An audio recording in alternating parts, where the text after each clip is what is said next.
1. Conjuration visant à la conquête du pouvoir absolu. 2. Crime contre la paix, notamment avoir audit, préparé, engagé ou conduit une guerre d'agression.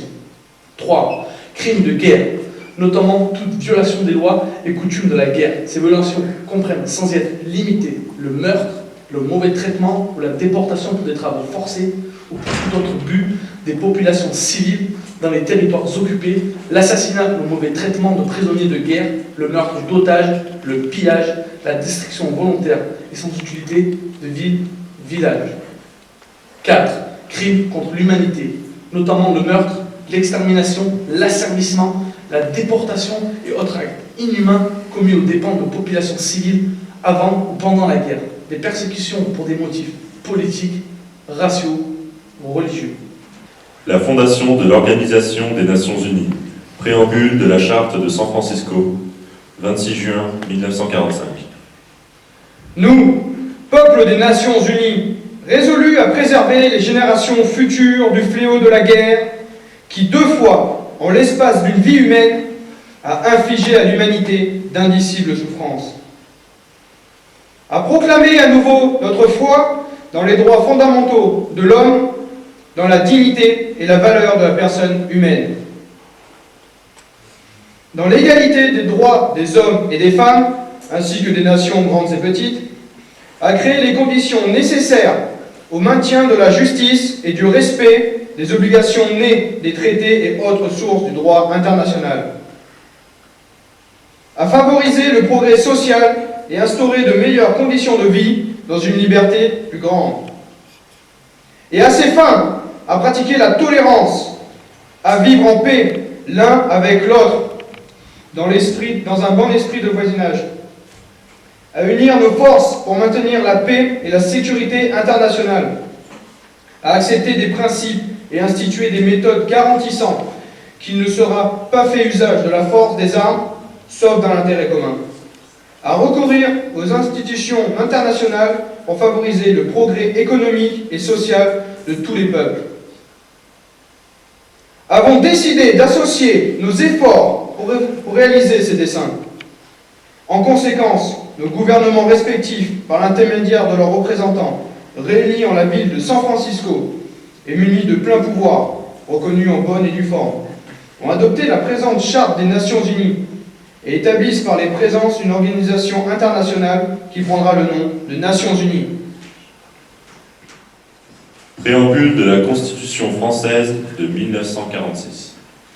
Au lendemain de la victoire, remportée par un peuple libre sur les régimes qui ont tenté d'asservir, de dérader la personne humaine, le peuple français proclame à nouveau que tout être humain, sans distinction de race, de religion ni de croyance, possède des droits inaliénables et sacrés.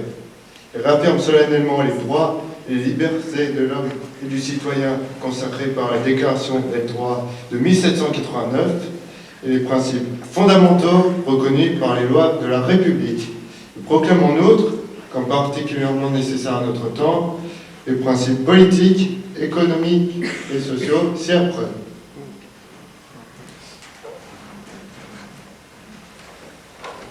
Chacun a le devoir de travailler et le droit d'obtenir un emploi. Tout bien, toute entreprise dont l'exploitation a ou acquiert les caractères d'un service public national doivent devenir la propriété de la collectivité.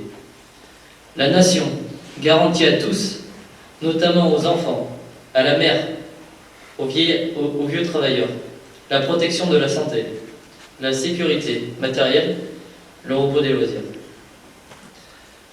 La nation garantit l'égal accès de l'enfant et de l'adulte à l'instruction, à la formation professionnelle et à la culture. L'organisation de l'enseignement public, gratuit et laïque, tous les degrés, est un devoir de l'État. Winston Churchill, à l'université de Fulton, Missouri, 5 mars 1946, le rideau de fer. De Stettin dans la Baltique à Trieste dans l'Adriatique, un rideau de fer est descendu à travers le continent. Derrière cette ligne se trouvent les capitales de tous les pays de l'Europe orientale. Varsovie, Berlin, Prague, Vienne, Budapest, Belgrade, Bucarest et Sofia. Toutes ces villes célèbres, toutes ces nations se trouvent dans la sphère soviétique, et toutes sont soumises sous une forme ou une autre, non seulement à l'influence soviétique, mais encore au contrôle très étendu et constamment croissant de Moscou. Les communistes, qui étaient les plus faibles dans tous ces pays de l'Est européen, ont été investis de pouvoirs qui ne correspondent nullement à leur importance numérique, et cherchent partout à exercer un contrôle totalitaire. Sauf en Tchécoslovaquie, il n'existe pas dans cette partie de l'Europe de vraie démocratie. Je ne crois pas que la Russie désire la guerre. Ce qu'elle désire, ce sont les fruits de la guerre et une expansion limitée de sa puissance et de sa doctrine.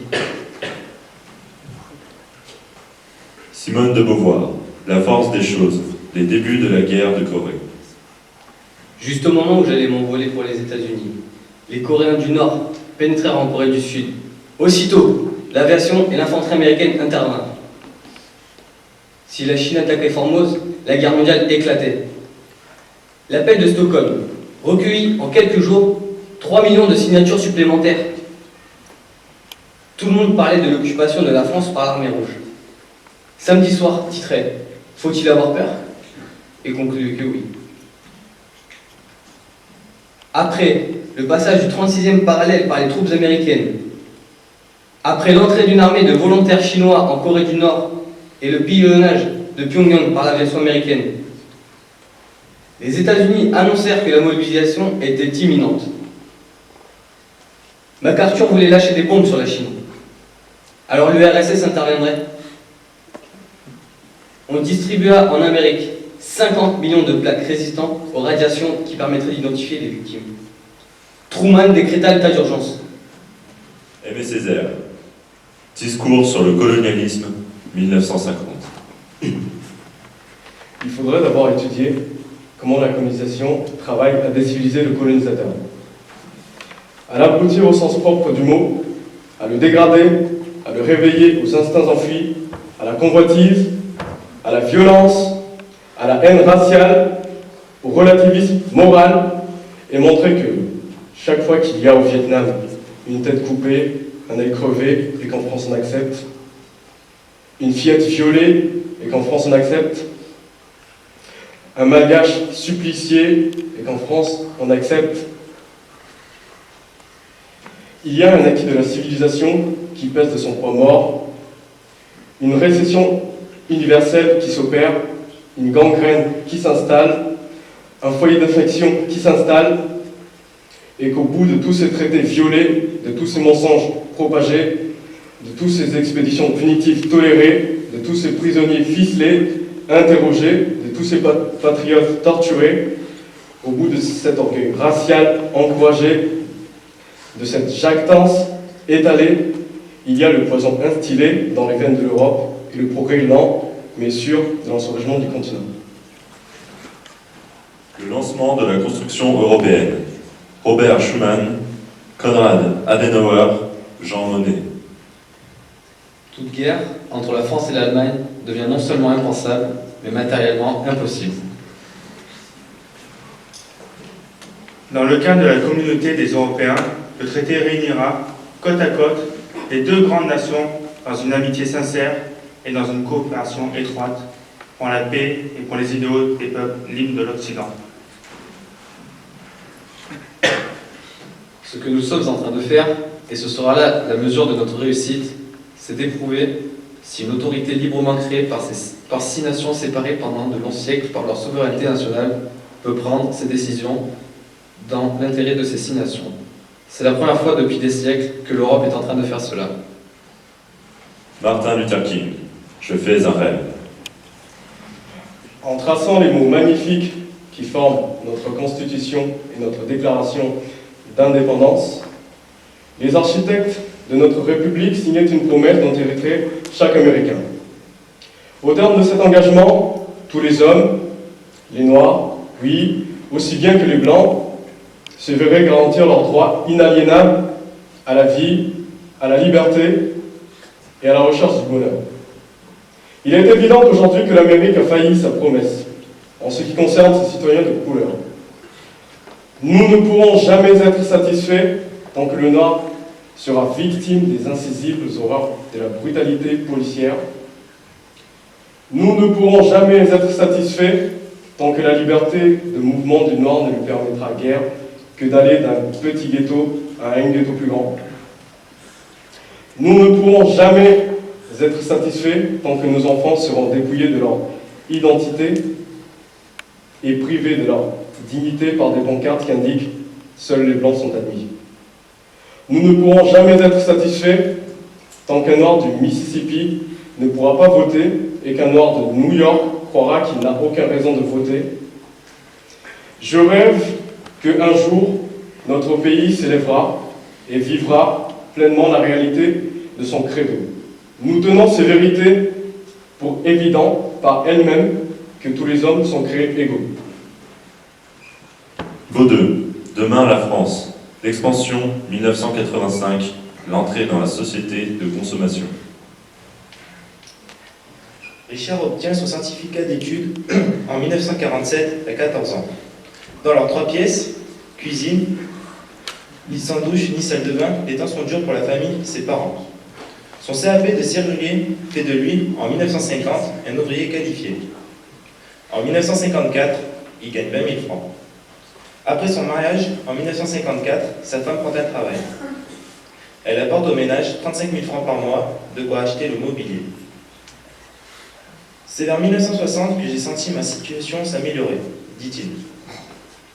Cette année-là, il touche 743 francs par mois et fait un grand événement, sa première voiture, une 2 chevaux achetée d'occasion à crédit 3 000 francs.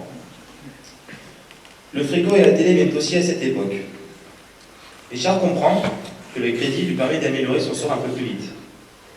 En 1970, Richard achète une GS Citroën pour 14 000 francs, il en est à 2 000 francs de salaire mensuel. Il découvre avec sa famille, pour la première fois, les grandes vacances lointaines dans la caravane payée 14 000 francs en 1974. Objectif, le même chaque année, le camping de Narbonne. Boris Vian, complainte du progrès. Autrefois, pour faire sa cour, on parlait d'amour.